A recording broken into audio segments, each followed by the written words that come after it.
Bien, hermanos,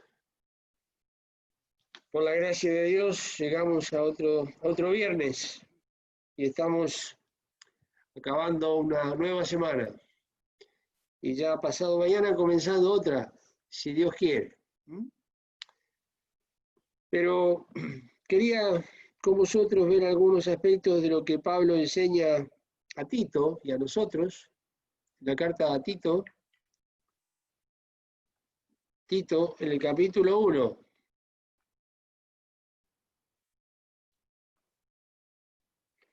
Desde el versículo 1, Tito 1, 1.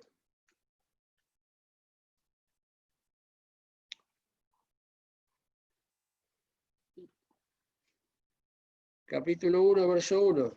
Dice así: Pablo, siervo de Dios y apóstol de Jesucristo, según la fe de los escogidos de Dios y el conocimiento de la verdad que es según la piedad, para la esperanza de la vida eterna, la cual Dios, que no puede mentir, prometió antes de los tiempos de los siglos, y manifestó a sus tiempos su palabra por la predicación que me es a mí encomendada por mandamiento de nuestro Salvador Dios. A Tito, verdadero hijo en la común fe, gracia, misericordia y paz de Dios Padre y del Señor Jesucristo, Salvador nuestro. Hasta ahí, hermanos. Esta hermosísima y cálida introducción de una carta personal. Hay cartas apostólicas a las iglesias, a toda la iglesia, pero también hay cartas personales, como las cartas a Timoteo, a Tito, a Filemón. Las cartas de Pablo estoy hablando. Y aquí la introducción donde el apóstol se presenta su nombre que lo identifica. Así se usaba presentar las cartas en la antigüedad. Hoy generalmente se pone el nombre al final de la carta. Aquí se ponía al principio. Pablo, ahí va el nombre de identificación. Pablo, siervo de Dios. Ahí está la identificación. Es una identificación muy especial. Muy especial. No muy común. Y hoy día, muchísimo menos. ¿Verdad? Su nombre y se identifica en el oficio y en la vocación. Siervo de Jesucristo y apóstol de Jesucristo. En Dios hay orden, porque es un Dios de orden. Inspira a registrar la palabra ordenadamente en lo que corresponde en cada momento. Cuando establece este orden, la palabra de Dios registra algo que no puede ser cambiado, porque es palabra de Dios. Y es algo que en todas las épocas se debe tener muy presente. Antes que apóstol, se identifica como siervo, como esclavo. Interesante como forma de identificación. Hoy, a través del estatus, la presencia, los hombres y las mujeres se identifican, nos identificamos todos, y no bien. Estoy hablando en el terreno cristiano, en el mundo es otra cosa. Pero como hijos de Dios, tradicionalmente, y esta es una tradición no sana, tradicionalmente lo que se da relevancia es a la identificación del ministerio. ¿Qué quiere decir con esto? Que cuando se menciona un nombre de alguien, generalmente identificamos cuál es su ministerio, si es que lo conocemos a esa persona. Y decimos, el hermano tal, ah, sí, el pastor tal, tal. El otro, el hermano tal, ah, sí, sí, ese diácono de la... El otro, el hermano o la hermana, porque hay hermanas diaconisas también. Ah, el hermano, sí, sí, claro, sí, es instructor de escuela dominical. Cosa que está bien. Esa es la identificación de los ministerios. Pero eso Dios lo pone después. Antes pone la identificación del Estado. El Estado. Siervo de Dios y apóstol de Jesucristo. Siervo y apóstol de Jesucristo. Ya con una sola vez que esto lo viéramos en la Escritura sería suficiente como elemento de enseñanza. Y alcanzaría y sobraría. Dios lo dijo una vez y basta. Pero vamos a ver unas hojas más adelante, en la segunda carta del apóstol Pedro, ya volvemos enseguida a Tito, no perdamos la página. Segunda carta del apóstol Pedro, versículo 1 del capítulo 1, al principio, dice, Simón Pedro, y ahí viene la identificación, igual que lo que dice Pablo, siervo y apóstol de Jesucristo. Igual, exactamente igual, no puede ser diferente. Así fueron enseñados los apóstoles por el Señor Jesús. Y así, como fueron enseñados, son inspirados también, preservados de todo error, porque como hombres se podría escapar y se podría deslizar ahí lo que es normal y alterar el orden, y Dios no lo permitió. Tanto Pablo como Pedro guardan el orden que Dios establece, siervo y apóstol.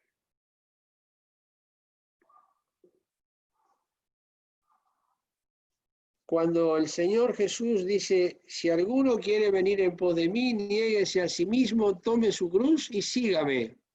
Ahí están las condiciones del siervo. Luego, en el ejercicio del ministerio y de los dones que Dios le dio, veremos cómo se puede identificar. Pero lo segundo, obviamente, es una definición muy sencilla e infantil lo que voy a decir. Siempre lo segundo está después de lo primero. Lógico. Y parece lógico, pero a veces está al revés. Y también parece lógico. Y ahí está el gran problema. Entonces, volviendo a Tito, cuando hace referencia siervo de Dios y apóstol de Jesucristo, según la fe de los escogidos de Dios. Una fe especialísima, única, porque habla de la fe de los escogidos de Dios. Y el conocimiento de la verdad, que es según la piedad.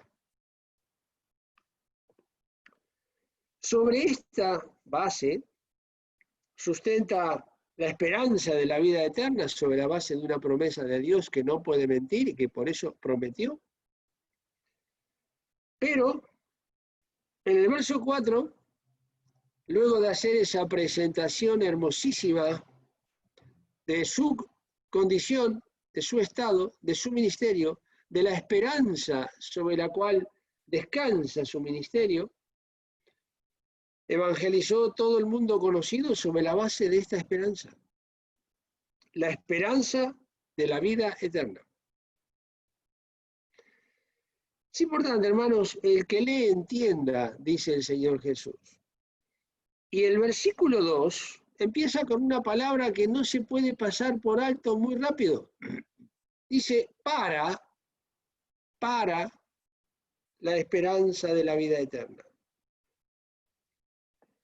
El que sea siervo de Dios y apóstol de Jesucristo, según la fe de los escogidos de Dios, en el hecho de que es el conocimiento de la verdad que es según la piedad, todo eso tiene un objetivo, uno solo,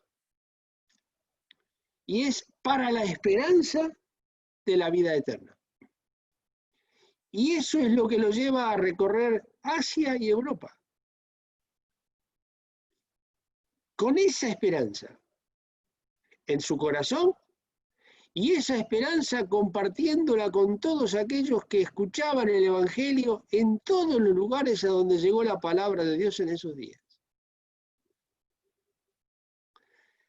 Si este objetivo cambia y no es para la esperanza de la vida eterna, la cual Dios prometió, es decir, que es portador de una esperanza y de una promesa.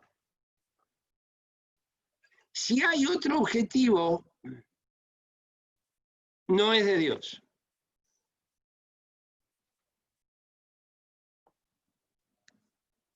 La esperanza se sustenta sobre la promesa y son los dos pilares de su ministerio y de su estado. Es siervo de Dios porque ha recibido de Dios algo que lo ha puesto de rodillas delante de Dios. Y que ha determinado este hombre, Pablo, apóstol de Jesucristo, siervo de Dios antes, ha determinado deshacerse de todas sus pertenencias por esta esperanza y por esta promesa. Es lo que lo pone en marcha, es lo que lo levanta, para decir en sentido figurado, es lo que lo levanta de su asiento y lo pone en marcha para llevar un evangelio que tenía que llegar a aquellos lugares donde llegó. Cuando se usa un nombre sin que esté respaldado por un Estado, es mentira. ¿Qué quiero decir con esto? Cuando se dice siervo de Dios, ahí está la expresión. Sin el Estado que lo respalde, ahí está la experiencia, es mentira. Y si no se es siervo de Dios, ¿qué es lo primero que menciona? Pablo, siervo de Dios, ahí está la puerta a todo lo demás. Pues todo lo demás se frustra. Porque empezará a buscar otras cosas, hermano. Otras cosas. Se va a extraviar. Perderá el rumbo. Se va a entretener con otros asuntos. Y no pondrá todo su esfuerzo en la gracia para estas dos cosas, la esperanza y la promesa que genera la esperanza. Y cuando no es para esto, queridos hermanos, no tiene sentido. Así me lo enseña Pablo.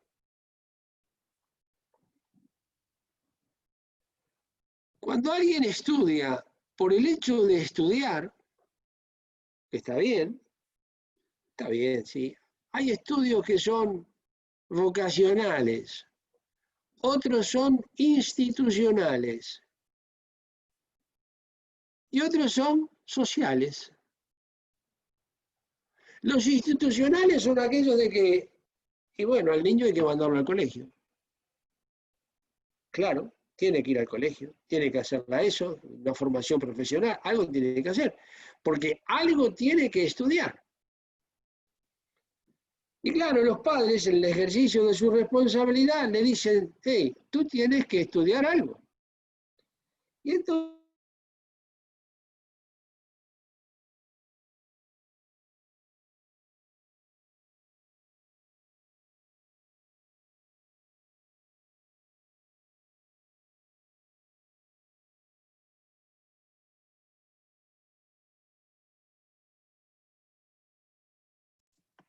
no puede dejar de ir.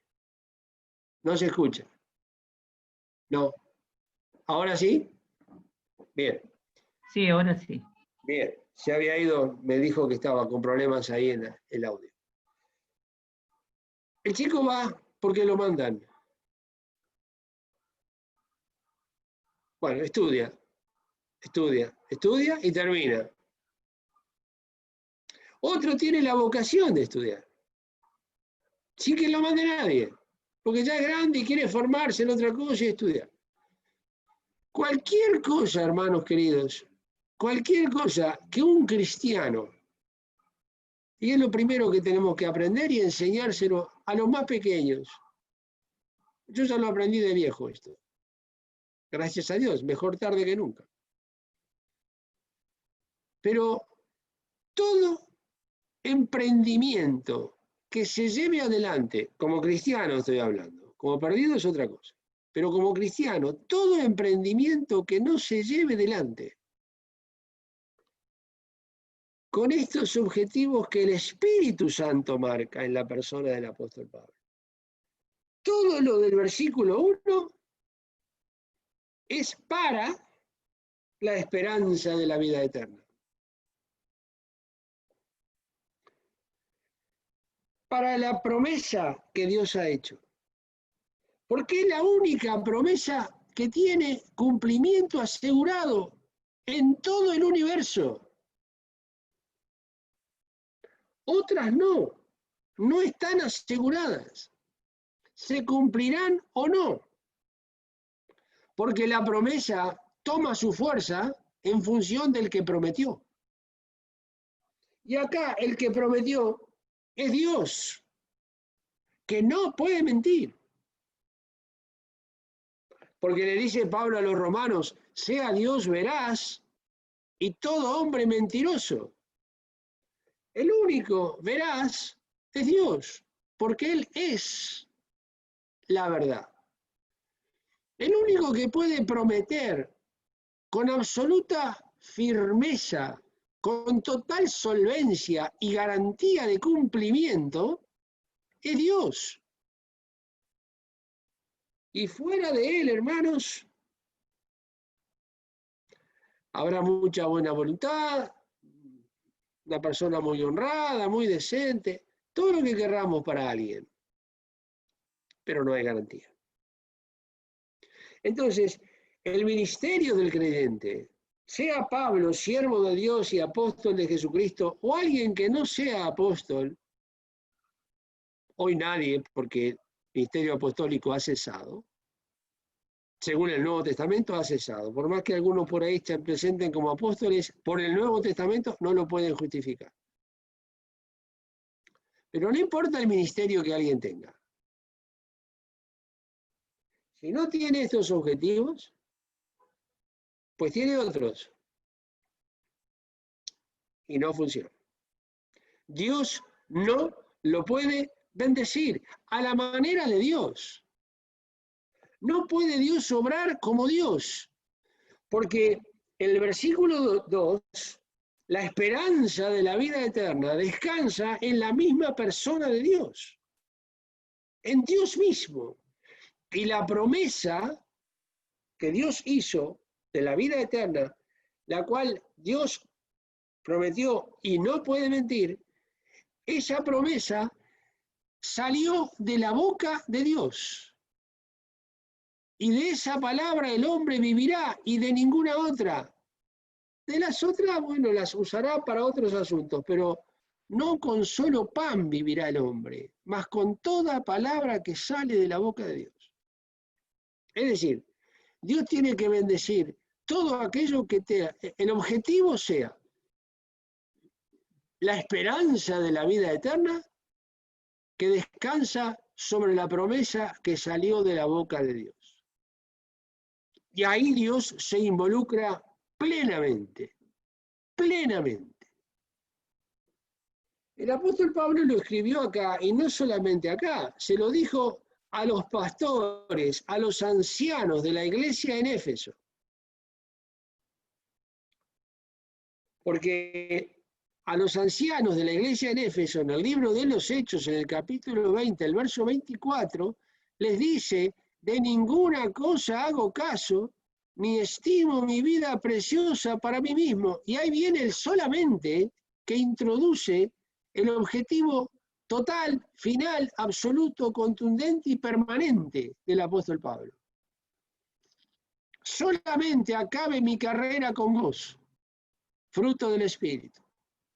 Y el ministerio que recibí del Señor Jesús, aquí está, el ministerio que recibe del Señor Jesús, Pablo y cualquier otro hombre a través de los siglos, o mujer a través de los siglos, descansa sobre algo que Dios da.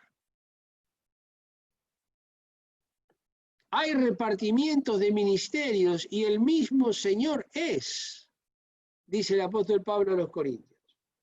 Los ministerios los da Dios, y si no los da Dios, es mejor ir a pescar, dormir la siesta o jugar al ajedrez, porque si no lo dio Dios ese ministerio, no tiene ningún sentido. Y muchos ministerios son encargados a los hombres por los hombres. Y lamentablemente no va. Porque Dios no se va a involucrar en lo que Él no participó, en lo que tiene otro origen. De ninguna manera. Dios es un Dios celoso. Entonces, solamente, dice, no tiene otro objetivo. En todo su ministerio les está diciendo a estos hermanos, a los ancianos de Éfeso, ¿cuántos eran? No sabemos, pero por lo menos 2 eran, porque hablan plural. O más. Y el ministerio que recibí del Señor Jesús con el objetivo de dar testimonio del Evangelio de la gracia. Y el Evangelio de la gracia de Dios, obviamente, promueve y propone y difunde la esperanza de la vida eterna. Pero sobre la base de una promesa, la promesa de Dios. Y si no, no es el Evangelio de la gracia, es otro Evangelio. Es un punto básico y fundamental para el ministerio cristiano, hermanos, de cualquier tarea, que no hay ministerios más y menos importantes. Esa es otra diferencia que los hombres establecieron en el paso de los siglos. Y entonces, como dijeron, este ministerio es más importante que este y este es menos que el otro, al ser el ministerio más importante, pues la persona que lo ejerce, entonces la persona esa es más importante que los demás. Una locura total. Eso en el Nuevo Testamento no existe. Porque si el ministerio lo ha recibido del Señor Jesús, el del hermano este y el hermano del otro y aquello lo de allá, recibieron cada uno el ministerio de manos del Señor Jesús, ¿cuál es más importante de todos esos ministerios? Pues ninguno. Todos son tan sublimes el uno como el otro porque tienen su origen en Jesucristo y este crucificado. Cuando se pierde de vista esto, se promociona a la persona. En el verso 4 le dice a Tito, y ahora sí, luego de esta presentación, le dice a Tito, verdadero hijo en la común fe. Cuando dice común fe, no está haciendo referencia a una fe de baja calidad, que es común. Está haciendo mención a una fe que es común a todos nosotros, que todos participamos comunitariamente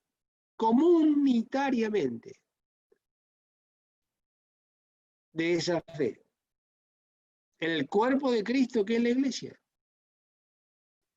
Y que todos participamos de ella porque nos está diciendo además en relación a la fe, según la fe de los escogidos de Dios, dice en el verso 1, según la fe de los escogidos de Dios.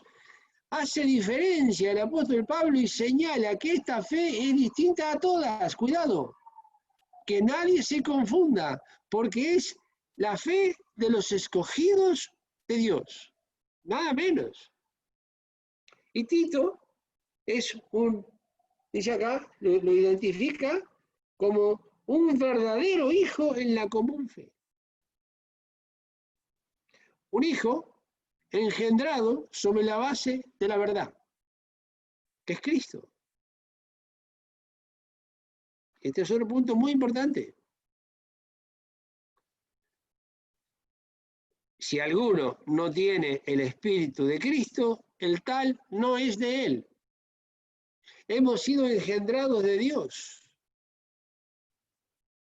Entonces, justamente, como engendrados de Dios, verdadero hijo, hijo que procede de la verdad, que está fundamentado en la verdad y que gozará de todos aquellos atributos que la verdad ha puesto en su corazón. Tema básico, fundamental, hermanos, fundamental para entender cosas que no se ha banalizado mucho la expresión hijo de Dios y se menciona con liviandad y rapidez y superficialidad. No, cuidado, que cuando el apóstol Juan dice ahora somos hijos de Dios, hijos fundamentados y con origen en la verdad. Entonces, verdadero hijo. Ahí está, verdadero hijo en la común fe. Y luego, obviamente, se identifica gracia, misericordia y paz de Dios Padre y del Señor Jesucristo, Salvador nuestro. Cosas realmente excelentísimas, hermanos, y que nos dan el fundamento para saber dónde estamos parados, para compartirlo con otros hermanos. Quizás hay hermanos que dicen, ¿usted es un hijo de Dios? Sí, ¿por qué? Y porque yo acepté a Cristo. Bueno, sí, pero ¿y qué más? Y esa es toda la explicación que pueden dar. Si le ha recibido en su corazón, a todos los que le recibieron, Dios potestad de ser hechos hijos de Dios. Obviamente que eso es verdad, así está escrito. Y todo aquel que en él cree tiene vida eterna. Eso también es verdad, y gracias a Dios. Pero para estar bien parados, hermanos, bien fundamentados, para que no nos lleve todo viento de doctrina que sopla y nos lleva para un lado y para el otro según sopla el viento, hay que tener la absoluta seguridad, no de nuestra salvación solo, que también, pero ¿por qué? ¿Por qué soy hijo de Dios? Más allá de que acepté a Jesucristo y que es verdad, más allá de que recibí a Cristo en mi corazón, más allá de que le recibí como Señor y Salvador de mi vida, muy bien, pero ¿qué más? Porque hay mucho más que eso. Y entonces, cuando conocemos fundamentos básicos de nuestra relación cristiana y de nuestra relación con Dios, podemos dar razón de la fe que hay en nosotros. ¿Por qué la firmeza de un hijo de Dios? ¿De dónde viene? ¿Qué es un capricho? ¿Es una terquedad? ¿Es una decisión personal? No, es que hay un ancla que va tan profundo y se incrusta en la roca de los siglos que no la mueve nadie. Que nadie es movido de ahí. Que no importa lo que digan, no importa lo que publiquen. Hay una experiencia en el medio. Y esto justamente, ¿a quién nos está fundamentando? Por eso le dice a Tito, cuando Tito lee esta carta, hermanos, obviamente le llega a Tito y Tito la lee, es una carta personal que recibe del apóstol Pablo. Y cuando él dice a Tito, lee, para mí, verdadero hijo en la común fe, pero qué riqueza, hermanos. Pongámonos en el lugar de Tito. No por quién le escribe la carta, no.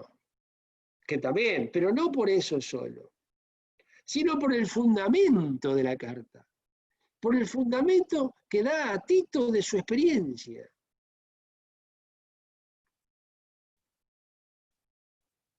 Y nada menos que le dice gracia, misericordia y paz. De Dios Padre y del Señor nuestro, del Señor Jesucristo, Salvador nuestro.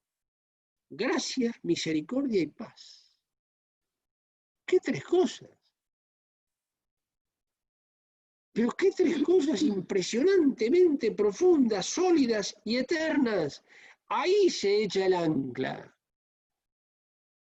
La gracia de Dios, que basta, supera todo lo imaginable. El bástate mi gracia que le dice a Pablo, por eso Pablo escribe esto. El bástate mi gracia que el Señor le dijo a Pablo es algo que supera todas las posibilidades de todos los eventos y situaciones que puedan llegar a suceder. Imaginadas e inimaginables. Duras, durísimas, terribles y muy terribles. Basta la gracia. Alcanza esa gracia y basta. Y sobra. Porque dice que cuando abundó el pecado, sobrepujó la gracia. Se lo dice a los romanos. Misericordia. Es el elemento por el cual estamos en pie, hermanos. Es por la misericordia de Jehová que no somos consumidos. Sus misericordias son nuevas cada mañana. Y no digo que no nos acordemos, pero no es algo que lo tenemos siempre, siempre, siempre presente. Porque esa misericordia es nueva esta mañana, es que me permite a mí ir adelante en un nuevo día, en donde la gracia me va a bastar y donde la paz que da Dios, porque todo esto es gracia, misericordia y paz de Dios Padre y del Señor nuestro Jesucristo. Esta es la paz de Dios de Filipenses 4:7. Y la paz de Dios que sobrepuja todo entendimiento. Ay, esto es algo tremendo. La paz de Dios que sobrepuja todo entendimiento. Guardará vuestros corazones y vuestros entendimientos en Cristo Jesús. Tres cosas, tres pilares básicos en la vida del creyente. Y hay de nosotros si faltara uno. Uno que falte nomás. Los tres ni hablemos, pero solamente que falte uno. Se viene bajo todo. Por eso son los tres que pone. Y justamente lo que le esperaba a Tito, por eso lo viene preparando con la introducción de los primeros 4 versículos. Por esta causa, dice el verso 5, por esta causa, versículo 5, te dejé en Creta para que corrigieses lo que falta. Mire qué tarea tenía. Y pusieses ancianos por las villas, así como yo te mandé. Y luego da las condiciones para los ancianos, los versículos siguientes. Te dejé en Creta. ¿Qué tarea tendrás, Tito? Corregir, dice acá, lo que falta. Uf. Y el que tiene la tarea de corregir, os aseguro que no es aplaudido. No. El que tiene que corregir no tiene una tarea popular. Nunca lo recibirán con los brazos abiertos, ¿eh? Porque el corregir molesta. La carne se inquieta. Y claro, gracia, misericordia y paz de Dios, ¿eh? Y por ahora te dejo en Creta para esto, para corregir lo que falta. Es decir, hermanos, lo que vale para Tito en Creta, en aquellos días, en la isla de Creta, habían cosas que faltaban corregir, habían cosas que estaban en falta, había cosas que Tito tendría que individualmente o medio en grupo decir, hey, que esto no va bien, esto no es así. Por esto, por esto, por esto, por esto. Nosotros no estaremos en Creta para esta tarea. No. Hay otras Cretas en la vida de cada uno, hermanos, que hay que abordarlas y que hay que afrontarlas. Y para eso el apóstol Pedro, vamos a ir en la primera carta, en el capítulo 5, para ir terminando.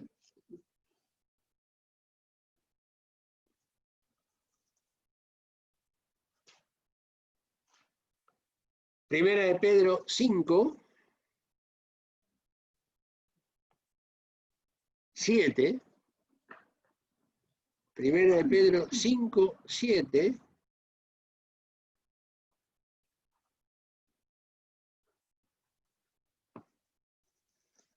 5, 7.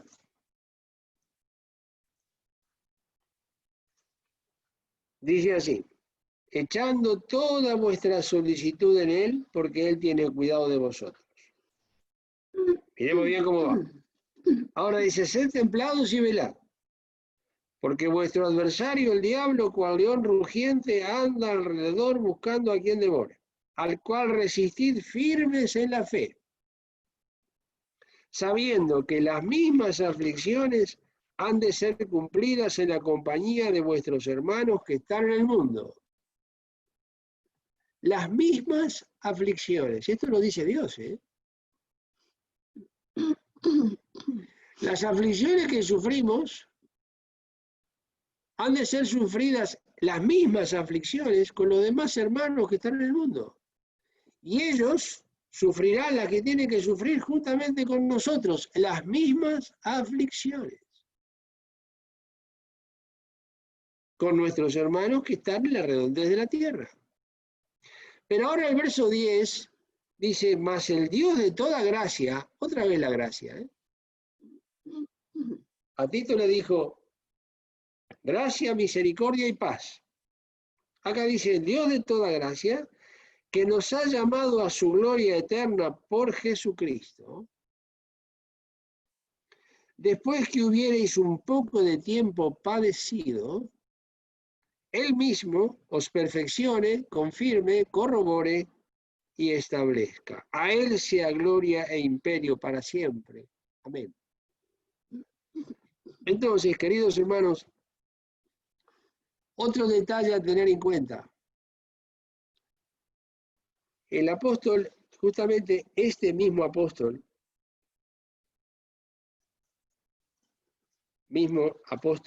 Pedro, en el capítulo 2 de la primera carta,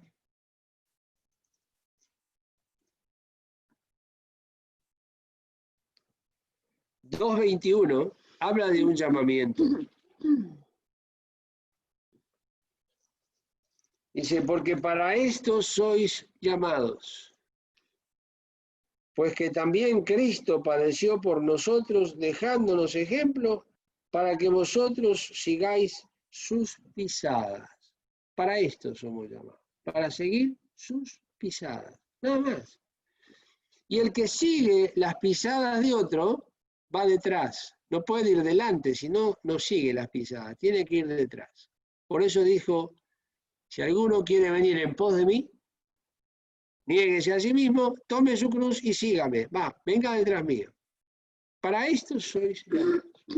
Pero ahora yendo al capítulo 5 otra vez, 5:10, que recién lo leímos, más el Dios de toda gracia, dice ahora, que nos ha llamado a su gloria eterna por Jesucristo. Nos ha llamado a su gloria eterna, a seguir sus pisadas y a la gloria eterna. Mientras estamos, hermanos, sobre la faz de la tierra, siguiendo sus pisadas, mientras estamos acá todavía, no hay otro llamamiento distinto que este. A veces, equivocadamente, erróneamente, alguien dice, no, porque Dios me ha llamado a enseñar. Otro dice, no, Dios me ha llamado a predicar. Otro dice, no, Dios me ha llamado a escribir. No existen esos llamados en el Nuevo Testamento. Dios no llama a nadie a esas cosas. Esas cosas se hacen mientras somos llamados. Pero llamados a seguir sus pisadas. Entonces, esos son ministerios muy loados, muy loables, hermosísimos, porque son de parte del Señor, pero mientras sigue sus pisadas, enseñe. Mientras siga sus pisadas, escriba. Está muy bien escribir, y gracias a Dios por los hermanos que lo pueden hacer y tienen esa capacidad. Y para escribir cosas buenas, lógicamente, escribir cualquier cosa, eso lo hace cualquiera. Entonces, el llamamiento es a seguir sus pisadas, que nadie se confunda. Porque si no, se encierra en el ministerio, dice yo, soy llamado a predicar. Bueno. Y entonces, como pierde de vista que es llamado a seguir las pisadas del Señor, lo que empieza a buscar es gente que lo siga a Él, a seguir las pisadas de Él. No. Eso ha pasado y pasa. Yo lo he visto. Sucedió y sucede y sucederá, lamentablemente. Pero es que la Escritura es clara. Se erra ignorando las Escrituras. También el llamamiento nos ha llamado a su gloria eterna. Es el objetivo, llamados a la gloria de Dios. No a la gloria aquí abajo. No. Aquí abajo somos llamados a niéguese a sí mismo, tome su cruz y sígame. Nada más. Y sígame. Aquí, gloria nada, ¿eh? Porque, ¿saben qué pasa? Si tuviésemos gloria aquí, sería tan inoportuna la gloria aquí como la tribulación en el cielo.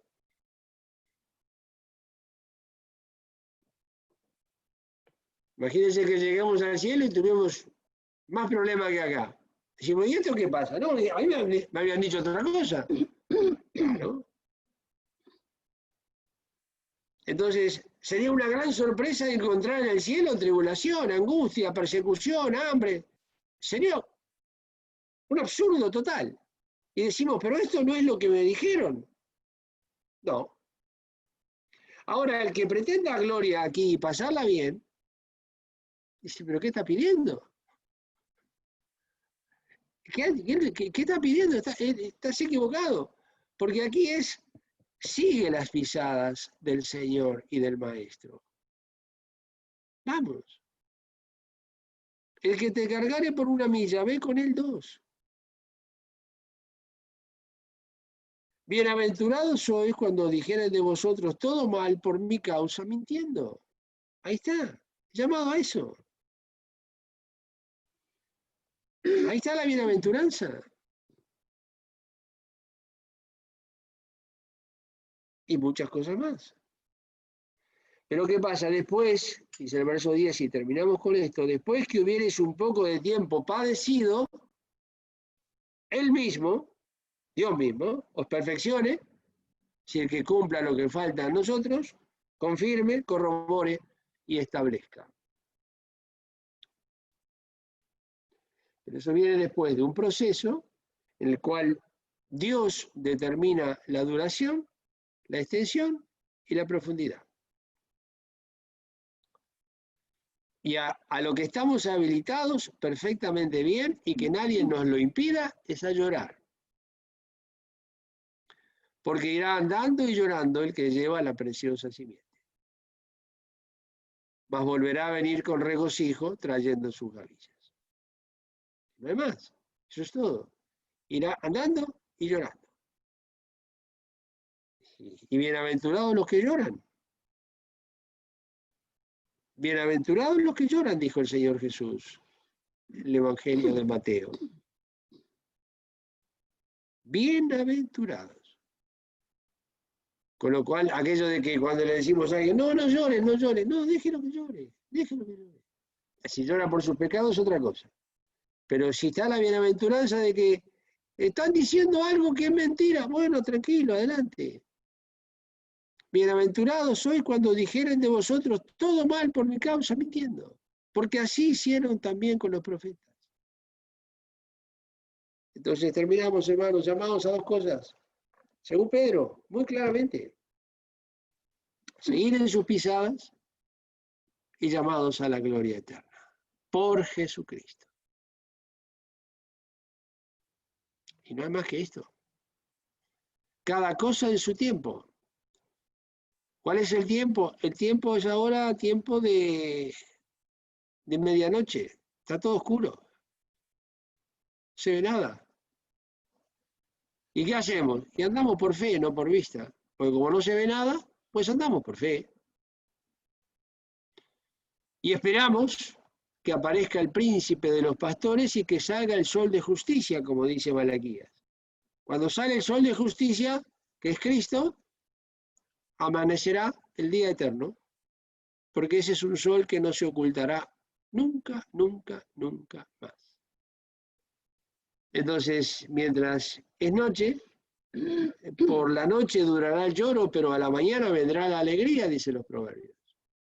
Y como estamos muy cerca de que aparezca en el horizonte profético Cristo el Señor, queda muy poco tiempo, porque alguien dijo que cuando se acerca el amanecer es cuando la noche es más oscura. Y del momento de la mayor oscuridad, ahí aparece el primer destello de luz en el horizonte que marca que el sol está en el horizonte para comenzar un nuevo día. Nosotros estamos a punto de comenzar no un nuevo día, sino el día nuevo, que es muy distinto. El día de Jesucristo, en donde, bueno, los muertos en Cristo resucitarán primero y nosotros los que vivimos seremos transformados y todos juntos arrebatados para recibir al Señor en el aire y así estaremos para siempre con el Señor.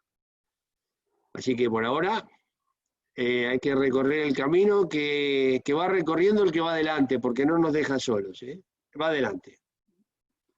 Y hay que ir viendo dónde pisó él para seguir sus pisadas y donde él puso el pie, pongamos el nuestro. Que alguien dijo muy acertadamente que la espina que encontremos, otro pie que va delante nuestro, ya le habrá quitado la punta. Y no pincha. Así que adelante, hermanos, que Dios os bendiga y firmes en el Señor, que queda menos. Nada más.